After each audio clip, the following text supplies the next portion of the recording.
Good morning, class. So today we're going to discuss about the topic 1 of the unit, literature review. So topic 1, I wrote it on oral literature in oral tradition. So my topic is about oral literature, as you can see on the screen that I'm sharing, and then the subtopic is oral tradition. So what is oral tradition? So in my notes, I'm going to start with the introduction of the subtopic and then the topic objective. That is what you are supposed to gain at the end of this lesson. And then we can start our session. So first is the introduction of the topic. So in this topic, we are going to discuss about oral tradition. This is a method that was mostly used by people from the past life to pass information from one generation to another. So using the word of mouth. Why the word of mouth? Because oral is something that you talk, something that you speak. That is the word of mouth. And then tradition is the custom of how people used to live. So oral tradition simply means the spoken or the words that are passed from one generation to another. Maybe it can be like stories, it can be the tradition and custom of that community. Yeah.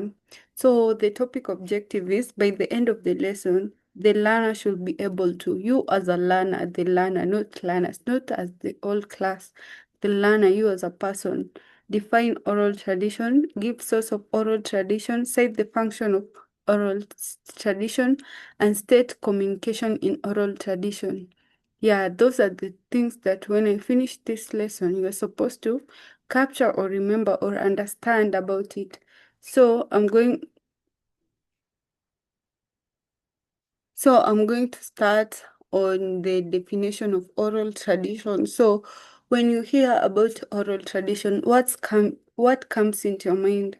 So the first thing is defining what is oral tradition, then explaining like where oral tradition came from, the sources of oral tradition. So oral tradition refers to the rich tradition of poetry, performance, and storytelling passed down orally over many generations and forms no part of written words. Oral literature in Kenya serves as a vital means of preserving cultural heritage, passing moral lessons, and entertaining groups of people. It is delivered in varied forms like myth, legend, folktales, proverbs, and riddles. These orally transmitted stories reflect the story, values, and fate of many cultures in Kenya. They are sung or recited at ceremony, festive, and social events as an education source, cultural keeper, and community bonding. So, what do I mean by this? So, oral tradition is something that you hear from the past. So, maybe when you are at home, you'll find that many different cultural, like different tribes have different oral tradition. Like you can find like whereby some people they gather in a like a fireplace whereby there is an elderly person who is narrating about the story of their tradition, how people used to live, how people used to believe, like legends, like folk tales, proverbs. Proverbs are wise saying, like those people elderly used to say, like when they say Hari Hari has no blessing, that is a proverb. When you talk about myth is something like those people who believe something happened, like ours, you can say about the creation, whereby we believe that Adam and Eve were the first people on this earth. That is a myth. It is not proven yet that Adam and Eve lived. We are believing that thing. So a myth is something you believe. So we go to legends. Legends is the like stories whereby the elderly tell stories about those heroes, warriors who are there, like a story about Luanda Magere, who was a person who was considered as the warrior of that of a community. Like that is a legend. When you hear about Luanda Magere, you just hear about a legend. So those are types of oral stories. Those are the tradition of a community. They are passed down orally, like from the word of mouth, whereby I speak the story about my community. Then another person hears orally, and then that person explain that story to the next generation. That's become oral tradition.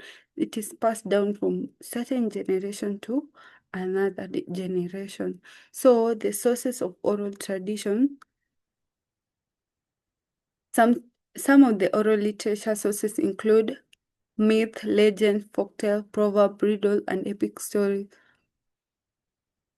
So as I said, these oral traditions are passed down from one generation to another. So, what forms oral traditions are these oral narratives, these oral things that are passed down, like stories, whereby elderly people can tell stories to the children at a fireplace, whereby your mother can explain about your traditions to you.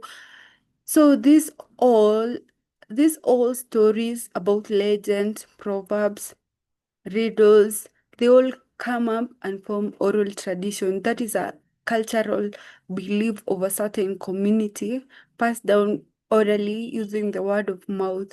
So those are the sources of oral tradition, the stories about legends, the proverb sayings that we adopt in our daily life, whereby when you see something happening, you can relate to it, like Hari Hari had snow blessing in Swahili, where you can say kidole kimoja hakiui chawa. Oh, sorry about that. Then you can say umoja ni nguvu, whereby you encourage people to work together. Those are the oral tradition. Those are the beliefs that a certain community believes in, and they are just passing them from generation to generation through a word of mouth. So that is what we call oral tradition.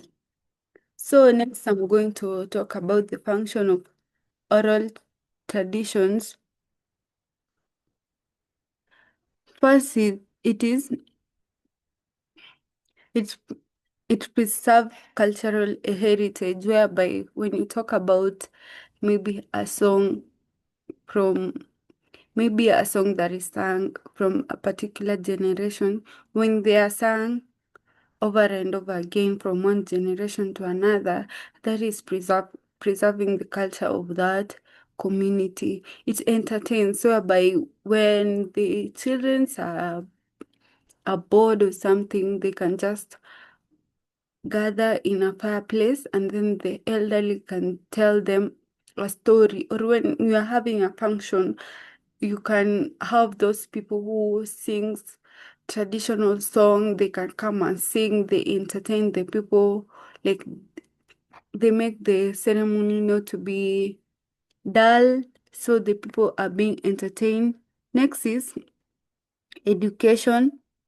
So when you talk about education, this this oral tradition, they educate, since when the students are taught about oral tradition in schools, they are able to learn about different oral tradition. Maybe I'm from a Kalenjin community, and then I'm in school, and then I find people who are maybe from the Maasai community, they're from Luya community, they can be able to explain their tradition. And me, as a Kalenjin, I'll be able to understand their traditional, and I'll be familiar with what they believe, so that when one day I might go to that community, I will not get a culture shock, because already I'll be educated about their oral tradition.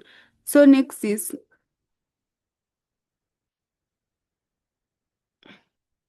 passes knowledge and next is passes knowledge and wisdom from generation to the generation. This means that when I have a knowledge about something, maybe about Pokot culture, whereby they believe that their source of income is about animal, keeping animal, having a large number of animals. So this thing I did not learn it myself. I got information from my parents. So this knowing about different cultural values about my community is gaining knowledge about that community. Also, when I learn about a different community at school, it is it enables me to have knowledge about that community. So oral tradition also help us to gain knowledge and wisdom, because when I get that knowledge, I'll be able to interact with people in that manner whereby I can know what they believe in, and I cannot get a cultural shock, or I cannot judge the person because they have a different belief. So that is a thing that is a benefit about the oral tradition.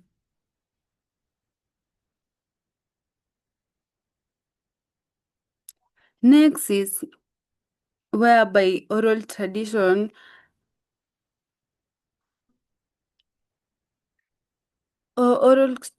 can promote social interaction, whereby maybe we can have cultural day and different people can come and learn about different cultures.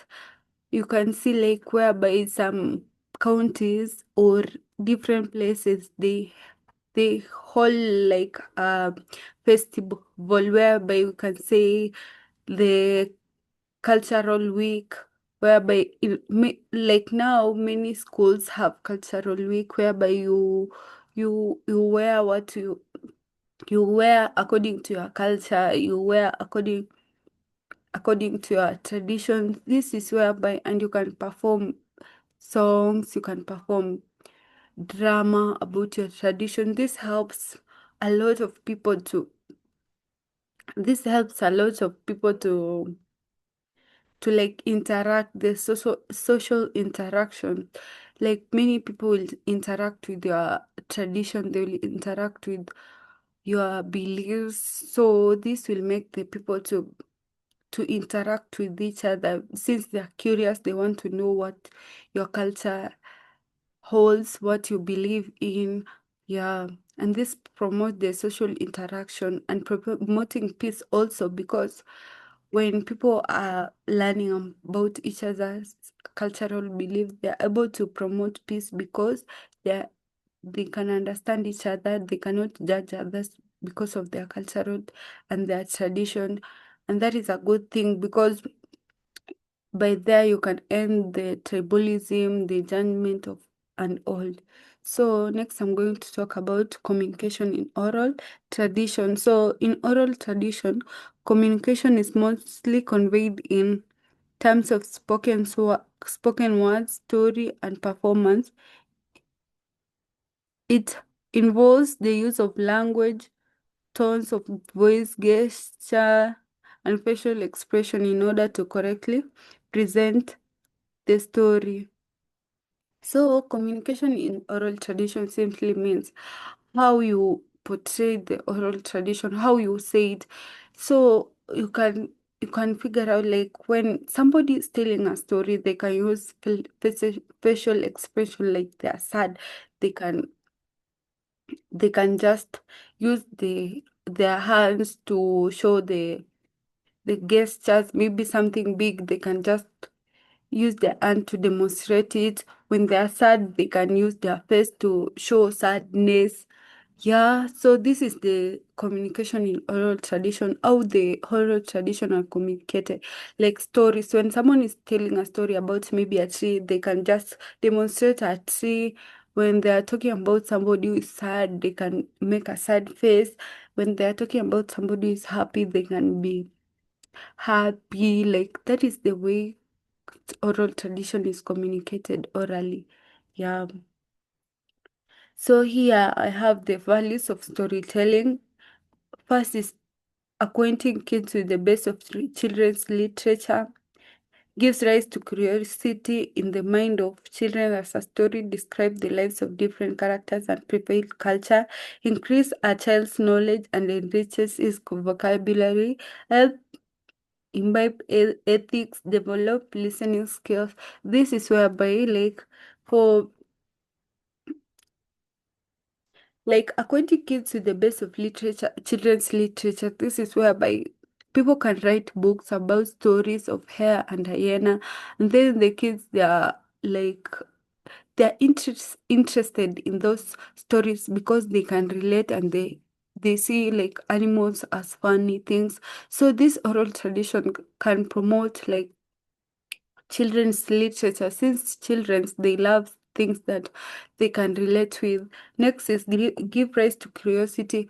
This is whereby like when I'm a Kalenjin, I'll be curious to know about the Luya oral tradition because I want to relate well with the Luya people. Maybe when I go to Luya land, so that I may not be shocked with what they do or what they believe in. So I have a curious mind to learn about what is happening in that community. So this helps children to gain the curiosity mind because of the oral tradition of a different community.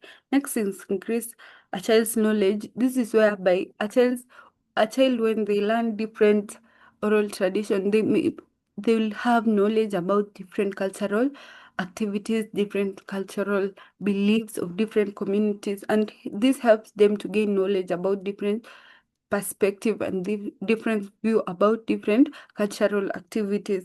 Next is helps embed ethics. This is whereby you have good morals.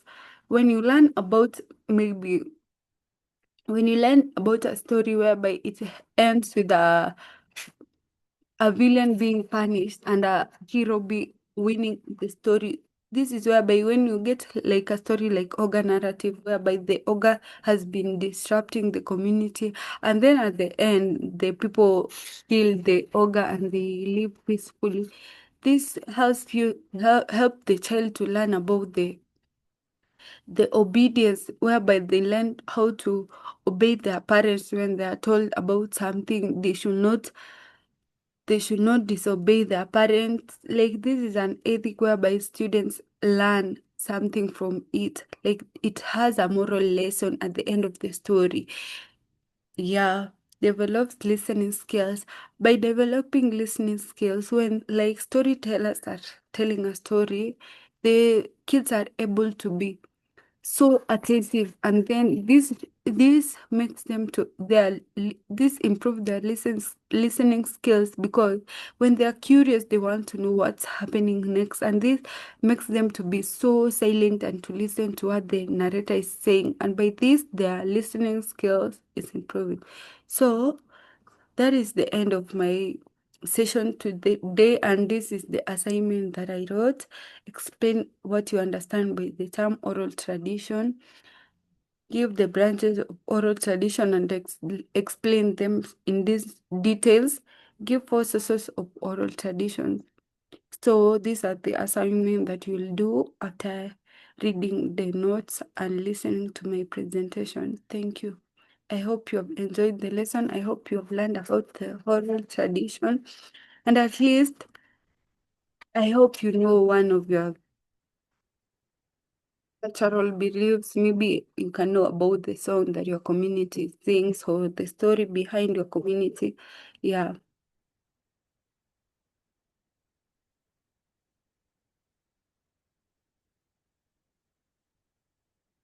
Thank you for that. And I hope we're going to meet next time at the topic 2. That is the end of topic 1 about oral tradition. So let's meet at the next class.